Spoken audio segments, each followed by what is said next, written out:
They lost Palmas.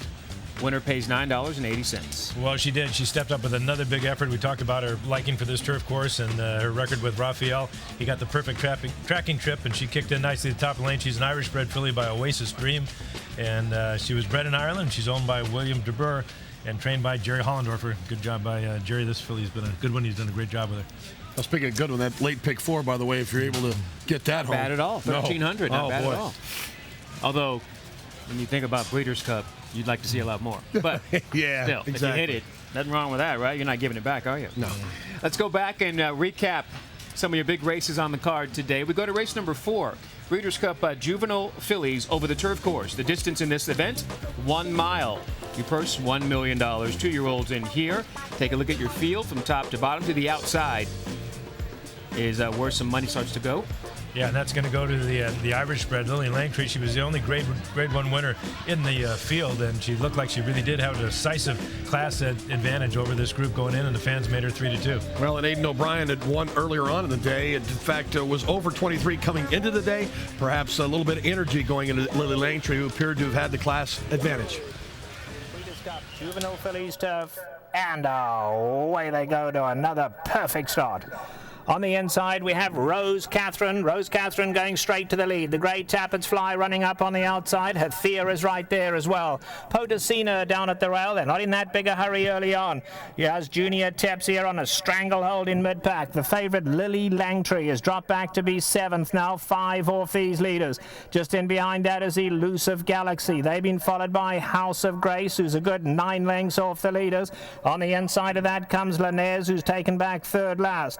Lisa's Kitten is now 10 lengths off these leaders, and Jungle Tail is the early trailer. Down the backstretch they go, and Rose Catherine has a hold of the bit. She's keen to go on out here. She leads by just under 2.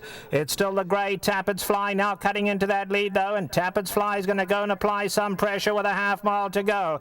In behind that comes Potacina. They've been followed by Hathia. Smart Seattle has a perfect spot down at the rail. She's 4 lengths off the leaders. Now there goes Junior Teps here on the far side. She's got 5 to make up. Lily Langtree now having to be ridden along. Let's see, can Lily Langtree quicken? She is starting to quicken, but she's still got a lot of running to do from there. They come into the top of the lane now. On the outside, we have Tapper's Fly, the Grey, coming up to tackle Rose Catherine, but Rose Catherine's got something left, and she battles right back. These two come through the stretch together. Hathia is back in 3rd. Past the 8th pole they come, and it's Tapper's Fly on the outside. Down at the rail, Rose Catherine, but it's going to be Tapper's Fly to win it. Here's the wire. Tapper's Flyer has won it by a neck. Tapper's Fly to Rose Catherine, 2nd. Tapper's Fly with an outstanding ride from Robbie Alvarado, realizing early on that Rose Catherine was getting a dream set up, and he didn't want to let her get too far away. No, he did not, and he kept the pressure on her, and Rose Catherine ran a terrific race. She laid her body down in that last 1/8 of a mile, and it came down to these 2 fillies in the end. I'll tell you what, this is the winner for the Works program. If you watch the Works program, I'm sure a lot of TVG fans out there have been watching it all along. The guys all raved about this Grey filly. The first time she set foot on the Santa Anita turf, she just seemed to glide over it. She ran right to those Works and to her record with a huge win to get the Breeders' Cup. Well, and she apparently is getting better by race, and it's apparent that she's a force. I think going into next year, even on over a main track, as she's proven that she can pretty much do just about everything. But this was one horse that was documented on the Works and highlighted on the Works by all of our colleagues that I was obviously feeling left out at that point, as I didn't have a win wager on her, unfortunately. Yeah, nice job by Robbie Alvarado. He had her perfectly positioned, and he finished well. And you're right, she's a very talented filly, and the best could be yet to come for her. Well, congratulations to owner-breeder Frank Jones in the Bluegrass state of Kentucky, not only being by Tappet out of a Marlin mare. Remember what Marlin did here over the Breeders' Cup turf for the coach, Dwayne Lucas. You know, in terms of the favorite who just came up empty from the start to the finish, really, she was not a factor. Producer Aaron Haberman saying around the paddock, evidently, she just really threw kind of a wing ding and might have left everything there because she was so flat. It's one thing to be beaten. It's another thing with her kind of class not to really compete. So that could have been the situation. By the way, in that 10-4-7 order of finish, that was a $958 trifecta. And I think someone on the TVG staff gave out cold. I challenge you and the community to find out who did that and give them the kudos at TVG.com. All right. Race number 5.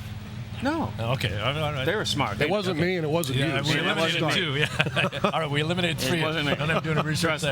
there. Race number 5, next up on the agenda is the Breeders' Cup Juvenile Fillies Grade 1 event, now at 1 mile and a 16th on the main track. Blind Luck would go to the gate as your post-time favorite at 7-2 for Tyler Bays and Jerry Hollendorf. Yeah, good job by the morning line man here who was right on here. John White, he had Blind Luck at 3-1 right there at 7-2. The second choice in the morning line was Always a Princess for Bob Baffert and Garrett Gomez right at the morning line. Well, speaking of getting worked up, Blind Luck was extremely worked up in the paddock. Of course, appeared to have been on edge, and of course, we'll see how her performance lays out here as your post-time favorite. And away they go. All came out well.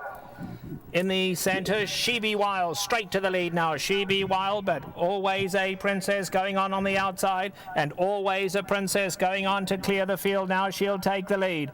Now here's Connie and Michael getting a great spot right behind the leaders. Down at the rail comes Miss Venanza in the red cap. Alongside of that is Blind Luck, 4 lengths off these leaders. Dickerson's has to go a little wide, but right there. Then we come back to Beautician. Devil May Care is now 6 lengths off the leaders. In behind that we have Negligee in the gold colours taken back 4th last. Then it's Zilver. Champagne Doro is 10 lengths off the leaders, and Biofuel is the trailer. Down the backstretch they go, and Garrett Gomez and Always a Princess winging out here. However, Cantus Almost right there in second on Connie and Michael, and those two have cleared off now. They lead it by almost 4 lengths. She Be Wild is in third. Dickerson's making a bit of headway on the far side. Now here's Blind Luck. Tyler Bays asking her to go up a little closer, and Blind Luck is up to 4th now. In behind that we have Miss Venanza down at the rail. Then it's Devil May Care. Beautician is making headway as well. Behind that, Negligee 7 lengths off the leaders. Then Biofuel, Zilver, and Champagne Doro's last. A quarter of a mile left to go now, and it's Always a Princess in front by a length. She Be Wild going well at the rail. Can She Be Wild sneak through down there? No, she's going to try to switch out to them. And Blind Luck in the white blinkers down the centre. The grey Beautician, it's suddenly wide open. Connie and Michael can find no more. Blind Luck can't. Here's Biofuel. Oh, Biofuel just got Negligee shifted wide out. On the inside, She Be Wild eventually got through down there. She Be Wild gonna win it. She Be Wild has won the Breeders' Cup Juvenile. Beautician got second, and it'll be... It is always a tale of 2 trips, and Julien Leparoux gets an outstanding trip with She Be Wild, and he also manipulates that trip, because right when he gets to this final turn, he makes it seem like he wants to swing outside, and then when the other rider commits, he ducks in. Well, Always a Princess on the lead there. Had come off the rail a little bit, and you're right. Julien made the winning move right there. There was a lot of activity out in the center of the track and beyond there, where Biofuel, the furthest part of your picture there, was almost eliminated right there. The filly in the yellow came over and knocked her sideways. But in any event, She Be Wild down along the fence under Julien Leparoux. Blind Luck ran her race. She dug in and tried her hardest. She was a very game third there. But credit Wayne Catalano and this talented filly of his. She's now just 4 for 5 lifetime, and she's got a lot of talent. Well, you'll see some trouble there with the one Zilva. Jeremy Rosa having a lot of trouble kind of bouncing off of Biofuel, but having to tap on the brakes and alter course here. But She Be Wild, diminutive in stature, but not in heart. This was a rail skimming ride here. And Julien Leparoux, none better than this particular move for her, is Nancy Mazzoni owning this one, co-breeding as well. A 2-year-old daughter, Awfully Wild. And it always is nice to see Wayne Catalano getting his business back on the beam, as he and both Ken alluded to, the CNC Money Factory split up earlier this year. You can't keep a good man down. His second Breeders' Cup win. Taking a look at your results, and there was also a lot of trouble, not only on the inside for Zilva. Think about what might have been for Biofuel. And take a look at what happens here as Negligee comes out, almost forces Bickerson's and Joel Rosario to clip heels. Joel gets out of the way, but he does make direct contact with Biofuel. That knocks this 2-year-old filly off stride, but she continues to persevere in the stretch, and you never know what might have happened if she had not lost all momentum in the stretch. No question about it. The fact that she recovered from that and was still running very strongly at the end, you have to think with any kind of clear sailing, she would have been wrapped on those top 2 at the end there. So a tough trip for her, and just a strange occurrence there in the stretch, because the other filly just took kind of a right turn for no reason. And you would expect it in such a big field, and especially considering they are 2-year-olds. And, you know, it really was a valiant effort from Blind Luck despite those pre-race antics. She ran her best, just simply wasn't good enough. 8-4-3, that official order there in race number 5, today's Grey Goose Breeders' Cup. Juvenile fillies worth $2 million, and She Be Wild for Wayne Catalano, and a nice ride there from Julien Leparoux, who would be right there at the beginning of a big day as he's making some good decisions at the right time.